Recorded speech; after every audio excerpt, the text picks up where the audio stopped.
नमस्कार दोस्तों, railway RRB group D के जो सीरीज मैं लेके आया हूँ उसमें आप सभी का फिर से स्वागत है। आइए आज कुछ अलग तरह के सवाल, यानी हर तरह के सवाल देखे बिना एग्जाम में जाना पाप है और महापाप है।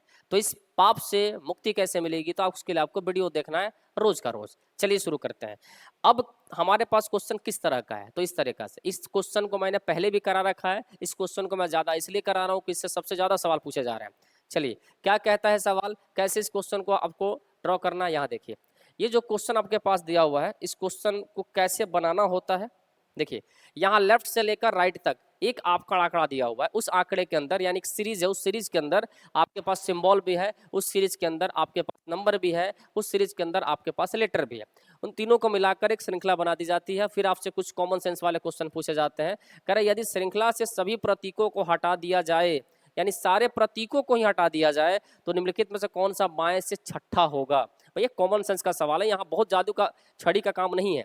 भैया गिनती करना है लेकिन प्रतीकों को हटा देना है। तो भैया प्रतीक को हटाने का मतलब पहला स्थान इसको देंगे, दूसरा स्थान इसको देंगे, तीसरा इसको देंगे, चौथा इसको देंगे, पांचवा इसको देंगे, छठा इसको देंगे, क्योंकि इसके बीच में जो प्रतीक है उसकी गिनती नहीं करनी है। तो भैया आपका आंसर क्या हो जाएगा, तो आप कहेंगे ऑप्शन नंबर डी।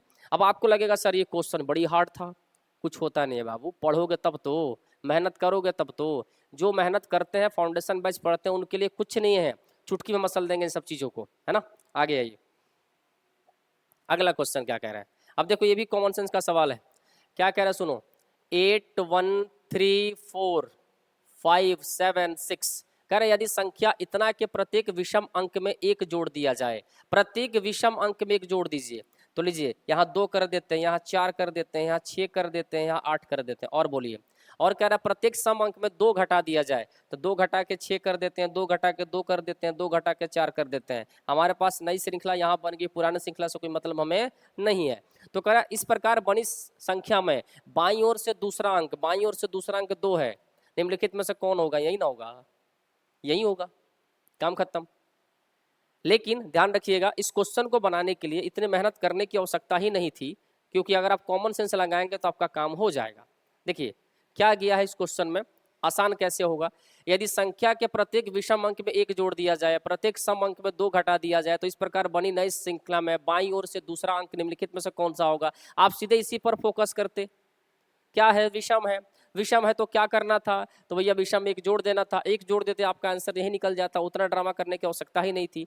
ड्रामा कब करना होता है, जब असेंडिंग ऑर्डर डिसेंडिंग ऑर्डर बढ़ते क्रम घटते क्रम दिया जाता है, तब दिमाग लगाते हैं। यहाँ दिमाग लगाने की आवश्यकता ही कहाँ थी, ऐसे ही क्वेश्चन सॉल्व हो जाता। अगला ये अगला क्वेश्चन क्या, फिर उसी प्रकार का क्वेश्चन है। इसमें क्या कह रहा है, यदि श्रृंखला के सभी अक्षर हटा दिए जाए, पिछली बार कहा था प्रतीक हटा दिया जाए, मिसलेनियस क्वेश्चन है, और इस बार कह रहा है कि भैया अक्षर हटा दिया जाए, तो निम्नलिखित में से कौन सा दाएं से चौथा होगा। अब दाएं से गिनना है और गिनते समय अक्षर को नहीं गिनना है, तो लो अक्षर को हटा दिया हमने, ये सब अक्षर है, ये सब अक्षर है। दाएं से चौथा पता करो, 1 2 3 4, पता चल गया, हमारा आंसर हैश हो जाएगा, क्योंकि दाहिनी ओर से गिनते समय अक्षर को नहीं गिनना है, बाकी सबको गिन लेना है, तो आपका आंसर हो जाएगा। क्लियर है। अगला क्वेश्चन क्या कह रहा है, हाँ इस तरह के क्वेश्चन सब रेलवे के परीक्षा में पूछा गया, ध्यान रखना।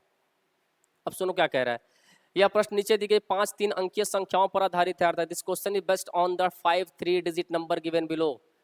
यहाँ 412 है, 368 है। यहाँ एग्जाम्पल में समझाया है कि 697 का मतलब फर्स्ट डिजिट हमको 6 मानना है, यानी पहला अंक इसको मानना है, दूसरा अंक इसको मानना है, और तीसरा अंक इसको मानना है, ये आपको समझा दिया है। सभी संक्रियाएं बाएं से दाएं की जानी है, यानी all operations are to be perform from left to right.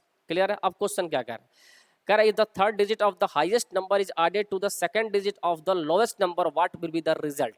अर्थात आपको कह रहा है कि the third digit of the highest number, इसमें हाईएस्ट नंबर आपका कौन सा, तो आप कहेंगे सर हाईएस्ट नंबर जो इसका है 457 से हाईएस्ट तो कोई नहीं है, तो उसका थर्ड डिजिट ले लीजिए 7, और second digit of the lowest number, lowest number इसमें कौन सा है, सबसे लोवेस्ट क्या है 283, उसका 8 ले लीजिए, और कह रहा है फिर दोनों को ऐड करके देखिए कि क्या आपका आंसर आएगा।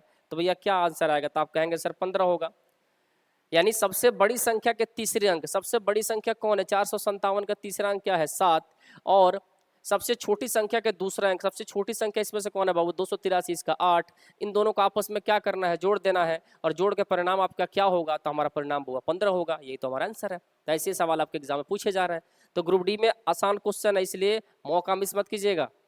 फिर से देखिए यहाँ क्या दिया है, नंबर दिया है 9237 क्या कह रहा है, संख्या के प्रत्येक अंक को बाएं से दाएं आरोही क्रम में व्यवस्थित किया जाने पर मूल संख्या में कितने अंकों की स्थिति अपरिवर्तित रहेगी। भैया आंसर क्या है, how many digits in the number will remain at the same position when the digit are arrange in ascending order. Ascending का मतलब क्या होता है भैया, बढ़ते क्रम। तो इसको अगर बढ़ते क्रम में सजाएं तो 1 2 3 5 6 7 और 9 ऐसे लिखेंगे। क्या कह रहा है,